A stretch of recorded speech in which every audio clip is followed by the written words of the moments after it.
시청자 여러분 안녕하셨습니까? 주님과 함께 5분 묵상의 시간을 갖겠습니다. 오늘은 누가복음 8장 말씀을 묵상합니다. 본문은 예수님의 씨 뿌리는 비유와 이적이 기록되었습니다. 또한 귀신 들린 광인과 혈루증 앓는 여인을 치유하신 사건은 인간의 절망적인 청황을 해결하시는 주의 사랑을 나타내며 풍랑을 잠재우고 죽은 자를 살리신 이적은 메시아의 초자연적인 권능을 드러내 줍니다. 겸허한 자에게는 천국 기회를 얻는 축복을 주시고 강팍한 자에게는 감추신다고 하셨습니다. 본문은 예수님 당시에도 여자들을 중심으로 예수 후원회가 조직되었다고 누가는 전하는데 회원 명단까지 거론되었다는 것이 이색적입니다. 후원금은 자기들의 소유, 즉 회원들이 자발적으로 헌금을 해서 예수님의 활동을 돌봐드렸는데 이 중에는 구사의 아내 요한나를 소개하고 있습니다. 요한나는 여호와의 선물이란 뜻이 있는데 요한나는 분봉왕 헤롯 안디바의 집사인 구사의 아내였습니다. 막강한 권력자 헤롯의 집사인 구사는 상당한 부를 수여하고 있었을 것입니다. 따라서 그의 아내 요한나 역시 호화로운 집에서 사치스러운 생활을 누릴 수 있는 여자였습니다. 요한나가 예수를 만났을 때 그분은 밝혀지지 않은 그녀의 질병을 고쳐주셨거나 귀신을 쫓아내 주셨습니다. 그래서 요한나는 예수님을 섬기기로 결단했습니다. 그녀는 예수 그리스도의 제자가 되기 위하여 그동안 누려왔던 부유하고 안락한 삶을 포기하고 자신의 시간과 재산을 주님의 일을 돕는데 아낌없이 쓰기로 하였습니다. 요한나는 예수님의 부활 소식을 가장 먼저 접한 사람들 가운데 한 사람이 되는 영광을 누렸습니다. 그녀는 자신이 가진 사회적 지위와 부를 주님을 위해 기꺼이 바치심으로 역사에 기록되고 있습니다. 이 땅에도 각종 후원회와 선교회가 조직되어 운영되고 있습니다. 후원회가 예수님 때문이었다면 예수의 활동을 돕는 기관인 것입니다.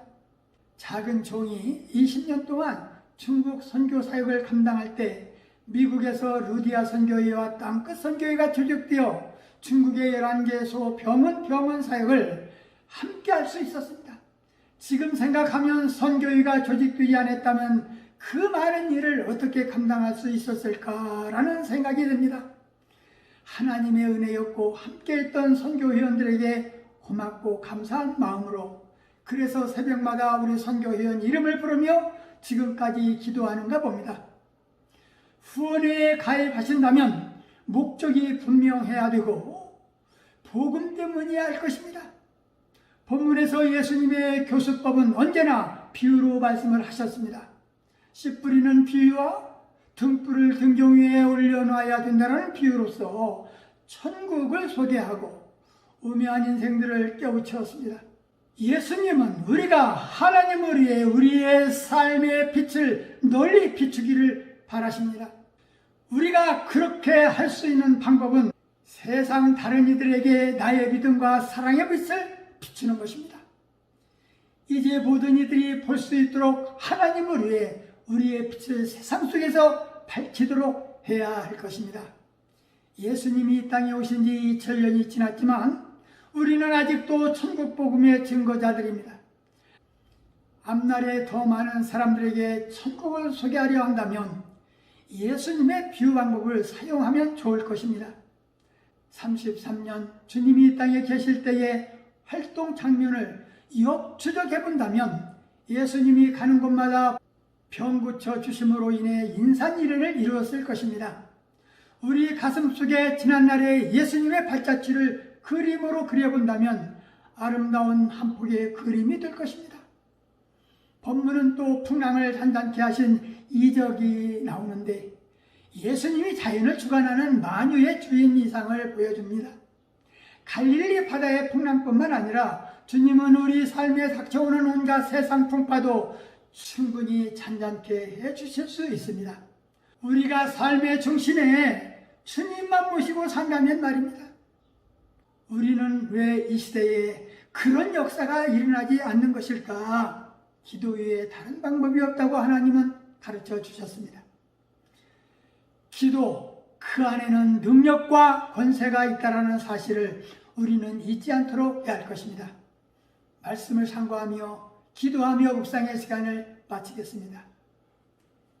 좋으신 하나님 아버지, 누가복음 8장 말씀을 묵상하면서 예수님이 호수 저편으로 가기 위하여 배를 탔을 때 풍랑이 일어나 제자들이 잠이 든 예수를 깨워 우리가 죽겠다고 무서워하고 있을 때에 바람과 물결을 꾸짖으시니 이에 그쳐 잔잔했다고 했습니다. 주님, 우리 인생들은 기도하고 있지만 여전히 세상에서 두려움과 불안한 삶을 살고 있지는 않는지 뒤돌아보게 하옵소서. 두려워 말고 믿기만 하라고 하신 주님의 음성을 귀 기울여 살게 하옵소서. 창조주 하나님께 영광과 존귀를 돌리고 섬김을 다하게 하옵소서. 우리 죄인들에게 예수님은 자기 생명을 내어놓으신 그 큰 사랑을 잊지 않게 하옵시고 세상에 빛이 되게 하옵시고 근신하고 철저하게 하옵시고 겸손히 직무에 충실하게 하옵소서. 예수님 이름으로 간절히 기도하옵나이다. 아멘.